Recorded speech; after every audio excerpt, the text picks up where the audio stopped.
بسم اللہ الرحمن الرحیم۔ السلام علیکم، آپ دیکھ رہے ہیں الف نیوز اور میں ہوں آپ کے ساتھ ماجد علی۔ شامل کرتے ہیں پاکستان اور دنیا بھر سے breaking news headlines. Iran اور اسرائیل کے درمیان بڑی جنگ کا خدشہ، خطہ خطرناک مرحلے میں داخل۔ مشرق وسطی ایک انتہائی نازک موڑ پر کھڑا ہے جہاں ایران اور اسرائیل کے درمیان براہ راست جنگ کے امکانات بڑھنے جا رہے ہیں۔ اطلاعات کے مطابق آنے والے دنوں میں میزائل حملوں کا تبادلہ ہو سکتا ہے جو پورے خطے کو بدل کر رکھ دے گا۔ اس بار جنگ محدود نہیں بلکہ فیصلہ کن ہونے کا امکان ظاہر کیا جا رہا ہے۔ علاقائی ممالک شدید تشویش میں مبتلا ہیں کیونکہ اس کے اثرات سرحدوں سے باہر جا سکتے ہیں۔ عالمی طاقتیں بھی اس صورتحال کو روکنے میں تاحال ناکام دکھائی دے رہی ہیں۔ نیتن یاہو کا 29 دسمبر کو دورہ امریکہ، ایران پر حملے کے لیے واشنگٹن کو قائل کرنے کی کوشش۔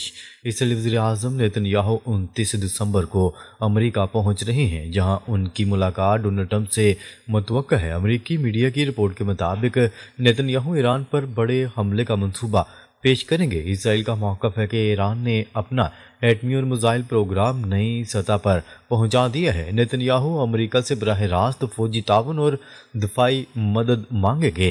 یہ ملاقات خطے کے مستقبل کے لیے انتہائی اہم سمجھی جا رہی ہے۔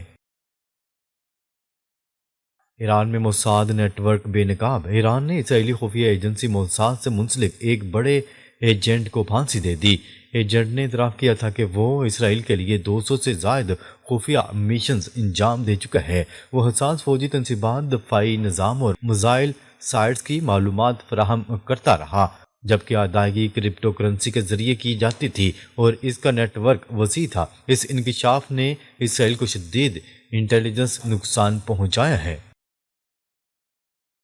ایران میں اسرائیلی نیٹ ورک کو بڑا دھچکا، مگر مکمل خاتمہ ابھی بھی ممکن نہیں۔ ایرانی حکام نے دعویٰ کیا ہے کہ اسرائیلی جاسوسی نیٹ ورک کا بڑا حصہ پکڑا جا چکا ہے، تاہم ماہرین کے مطابق یہ کہنا درست نہیں کہ پورا نیٹ ورک ختم ہو گیا ہے۔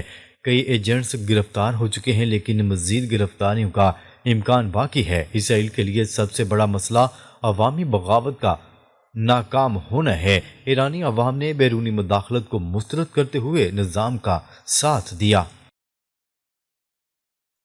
امریکہ مخمصے کا شکار، ایران کے ممکنہ جواب سے امریکی اڈے خطرے میں۔ اگر امریکہ اسرائیل کے ساتھ مل کر ایران پر حملہ کرتا ہے تو رد عمل میں امریکی اڈے نشانے پر آ سکتے ہیں۔ قطر، سعودی عرب اور دیگر ممالک پہلے ہی اپنی زمین استعمال کرنے سے انکار کر چکے ہیں۔ ایران نے واضح کر دیا ہے کہ کسی بھی حملے کا سخت جواب دیا جائے گا۔ امریکی حکام کو خدشہ ہے کہ میزائل دفاعی نظام اس بار ناکام ہو سکتا ہے۔ یہی وجہ ہے کہ واشنگٹن تاحال فیصلہ کرنے میں ہچکچاہٹ کا شکار ہے۔ ایران کے میزائل اور نئی ٹیکنالوجی اسرائیل کے دفاعی نظام کے لیے بڑا خطرہ۔ امریکی انٹیلیجنس کے مطابق ایران نے اپنے میزائل پروگرام میں بڑی پیش رفت کی ہے۔ روس اور چین کی تکنیکی مدد سے ایران کی صلاحیت مزید مضبوط ہوئی ہے۔ اس بار اگر میزائل داغے گئے تو انہیں روکنا انتہائی مشکل ہو سکتا ہے۔ اسرائیل کو خدشہ ہے کہ بڑے شہروں کو ناقابل تلافی نقصان پہنچ سکتا ہے۔ یہی پہلو امریکہ کو جنگ سے پیچھے رکھے ہوئے ہے۔ اسرائیل کا اصل ہدف آیت اللہ خامنہئی ایران میں رجیم چینج کا منصوبہ۔ اسرائیلی منصوبے کے مطابق اس بار جنگ کا اصل مقصد ایرانی قیادت کو نشانہ بنانا ہے۔ آیت اللہ خامنہئی فوجی سربراہ اور اعلیٰ جنرلز فہرست میں شامل ہیں۔ اسرائیل کا خیال ہے کہ قیادت ختم ہونے سے نظام خود بخود کمزور ہو جائے گا، لیکن ماہرین اسے انتہائی خطرناک اور غیر یقینی حکمت عملی قرار دے رہے ہیں۔ ایران کے لیے یہ مرحلہ وجودی چیلنج کی حیثیت رکھتا ہے۔ روس اور چین کی تشویش، ایران پر حملہ عالمی جنگ کا دروازہ کھول سکتا ہے۔ اگر ایران کو سنگین نقصان پہنچا تو روس اگلا ہدف بن سکتا ہے۔ اسی خدشے کے باعث روس اور چین ایران کی حمایت میں سرگرم ہے۔ دونوں طاقتیں کسی بھی صورت ایران کے مکمل خاتمے کی اجازت نہیں دینا چاہتیں۔ یہ تنازع اب علاقائی نہیں بلکہ عالمی رخ اختیار کر چکا ہے۔ آنے والے دن فیصلہ کریں گے کہ دنیا کس سمت جائے گی۔ سان فرانسسکو میں اچانک بلیک آؤٹ، پورا شہر اندھیرے میں ڈوب گیا۔ امریکہ کے جدید ترین شہر سان فرانسسکو میں اچانک بڑے پیمانے پر بلیک آؤٹ ہو گیا۔ پورے شہر میں بجلی، ٹریفک سگنلز اور کاروباری سرگرمیاں مکمل طور پر معطل ہو گئیں۔ ہسپتالوں میں صرف ایمرجنسی لائٹس پر نظام چل رہا ہے، جبکہ بیک اپ محدود ہے۔ حکام تاحال بجلی بحال کرنے میں ناکام نظر آ رہے ہیں۔ یہ واقعہ ایک جدید اور ترقی یافتہ ملک کے لیے انتہائی تشویشناک سمجھا جا رہا ہے۔ کیا امریکہ پر سائبر حملہ ہوا؟ حکام تفتیش میں مصروف۔ امریکی حکام اس بات کی تحقیقات کر رہے ہیں کہ آیا یہ بلیک آؤٹ کسی سائبر حملے کا نتیجہ ہے۔ ابھی تک سرکاری طور پر کسی بھی ملک یا گروہ کا نام نہیں لیا گیا۔ ماہرین کے مطابق پاور گریڈ مکمل طور پر ڈیجیٹل سسٹمز پر چل رہا ہے۔ ان سسٹمز میں خلل ڈال کر بغیر بمباری کے شہر بند کیا جا سکتا ہے۔ یہ طریقہ جدید جنگ کا سب سے خطرناک ہتھیار بنتا جا رہا ہے۔ چینی آئل ٹینکر پر امریکی کمانڈرز کا قبضہ، کشیدگی میں اضافہ۔ امریکی کمانڈوز نے ایک آئل ٹینکر پر قبضہ کیا جسے پہلے وینزویلا سے منسوب کیا گیا۔ بعد ازاں انکشاف ہوا کہ یہ آئل ٹینکر دراصل ایک چینی کمپنی کا تھا۔ وینزویلا نے واضح کیا ہے کہ اس ٹینکر سے اس کا کوئی تعلق نہیں۔ یہ واقعہ چین اور امریکہ کے درمیان تناؤ میں اضافے کا باعث بن سکتے ہیں۔ دنیا بھر میں اس اقدام پر شدید سوالات اٹھائے جا رہے ہیں۔ آئل ٹینکر واقعے کے بعد بلیک آؤٹ، کیا یہ جوابی کارروائی تھی؟ آئل ٹینکر پر قبضے کے کچھ ہی دیر بعد سان فرانسسکو میں بجلی بند ہو گئی۔ اس ٹائمنگ نے شکوک و شبہات کو جنم دیا ہے کہ یہ کوئی اتفاق نہیں۔ تجزیہ کاروں کے مطابق یہ ممکنہ طور پر ایک وارننگ یا جواب ہو سکتا ہے۔ چین ماضی میں بھی ایسے معاملات پر خاموش مگر مؤثر رد عمل دیتا آ رہا ہے، تاہم اس حوالے سے کوئی حتمی ثبوت سامنے نہیں آیا۔ امریکی فضائی حادثات اور سسٹمز فیلیئرز خطرناک سلسلہ جاری۔ حالیہ عرصے میں امریکہ کے کئی جنگی اور نجی طیارے حادثات کا شکار ہوئے، جبکہ F-16، F-18، F-35 اور ہیلی کاپٹرز کے کریش ہونے کے واقعات بھی سامنے آئے۔ ٹیلی کمیونیکیشن اور نیویگیشن سسٹمز کی خرابی کی رپورٹس بھی ملیں۔ ایئر لائنز کو کئی بار پروازیں معطل کرنا پڑیں۔ یہ سب واقعات ایک بڑے سسٹم فیلیئر کی جانب اشارہ کر رہے ہیں۔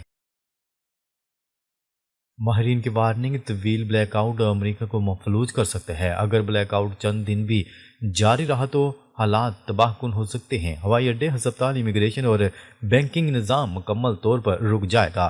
موبائل سگنلز اور انٹرنیٹ بند ہونے سے عوام کا رابطہ ختم ہو جائے گا۔ بیٹری اور بیک اپ سسٹمز چند گھنٹوں سے زیادہ کام نہیں کر پائیں گے۔ یہی وجہ ہے کہ یورپ میں عوام کو پہلے ہی ایمرجنسی تیاری کی ہدایات دی جا رہی ہیں۔ ٹیکنالوجی میں چین کی برتری، امریکہ کے لیے خطرے کی گھنٹی۔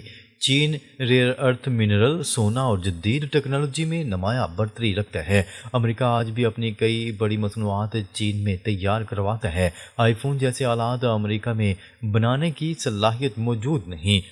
معاشی دباؤ اور قرضوں نے امریکہ کو کمزور کر دیا ہے۔ ماہرین کے مطابق طاقت کا عالمی توازن تیزی سے تبدیل ہو رہا ہے۔ یوکرین جنگ کے خاتمے کی نئی امید، امریکہ نے روس اور یوکرین کو آمنے سامنے بٹھانے کا فیصلہ کر لیا۔ یوکرین کے صدر ولادیمیر زیلنسکی نے کہا ہے کہ واشنگٹن نے 6 ماہ بعد پہلی مرتبہ یوکرین، امریکہ اور روس کے درمیان آمنے سامنے مذاکرات کی پیشکش کی ہے۔ غیر ملکی خبرساں ادارے کی رپورٹ کے مطابق یہ مجوزہ مذاکرات امریکی شہر میامی میں ہو سکتے ہیں، جہاں یوکرینی، روسی اور یورپی سفارتی وفد جمع ہو رہے ہیں۔ مذاکرات کی ثالثی امریکی صدر ڈونلڈ ٹرمپ کے خصوصی ایلچی اسٹیو وٹکوف کریں گے، جبکہ ڈونلڈ ٹرمپ کے داماد جیریڈ کشنر بھی اس عمل میں شامل ہیں۔ عمان نے بھارتی وزیراعظم کو اعلیٰ ترین سول ایوارڈ سے نواز دیا۔ غیر ملکی خبرساں ایجنسی کی رپورٹ کے مطابق عمان نے بھارتی وزیراعظم نریندر مودی کو اپنے اعلیٰ ترین سول اعزاز آرڈر آف عمان سے نواز دیا۔ یہ اعزاز عمان کے سلطان ہیثم بن طارق نے مسقط کے البرکہ پیلس میں منعقدہ ایک خصوصی تقریب کے دوران دیا۔ بھارتی وزیراعظم نریندر مودی سرکاری دورے پر عمان پہنچے، جہاں ان کا شاندار اور تاریخی استقبال کیا گیا۔ چین میں دنیا کی سب سے طویل ٹنل کی منظوری، 6 گھنٹے کا سفر صرف 40 منٹ میں طے ہوگا۔ غیر ملکی خبرساں ایجنسی کی رپورٹ کے مطابق چین کا بوہائی اسٹریٹ ٹنل نامی یہ منصوبہ 2 متوازی سرنگوں پر مشتمل ہوگا، جن میں تیز رفتار ٹرین چلیں گی۔ یہ ٹنل چین کے 2 اہم صنعتی شہروں ڈالیان اور یانتائی کو آپس میں ملائے گی۔ ٹرینیں 150 میل فی گھنٹہ سے زیادہ رفتار سے چل سکیں گی۔ اسٹار لنک سیٹلائٹ میں تکنیکی خرابی، زمین پر گرنے کا خدشہ۔ ایلون مسک کی کمپنی اسپیس ایکس نے خبردار کیا ہے کہ اسٹار لنک سیٹلائٹ بے قابو ہو گیا ہے اور اس کے زمین پر گرنے کا خطرہ ہے۔ غیر ملکی خبرساں ایجنسی کی رپورٹ کے مطابق اسپیس ایکس نے خبردار کیا ہے کہ مدار میں موجود اسٹار لنک سیٹلائٹس میں سے ایک تکنیکی خرابی کی وجہ سے کمپنی کے کنٹرول سے باہر ہو گیا ہے۔ اسرائیل کا مغربی کنارے میں 19 نئی یہودی بستیاں آباد کرنے کا اعلان۔ اسرائیل کی سیکیورٹی کابینہ نے مقبوضہ مغربی کنارے میں 19 نئی یہودی بستیوں کے قیام کی منظوری دے دی، جس کے بعد گزشتہ 3 برسوں کے دوران منظور کی جانے والی نئی بستیوں کی مجموعی تعداد 69 ہو چکی ہے۔ ناظرین، اب تک کے لیے اتنا ہی۔ مزید خبریں لے کر بہت جلد آپ کی خدمت میں حاضر ہوں گے۔ تب تک کے لیے اپنا خیال رکھیے گا۔ اللہ نگہبان۔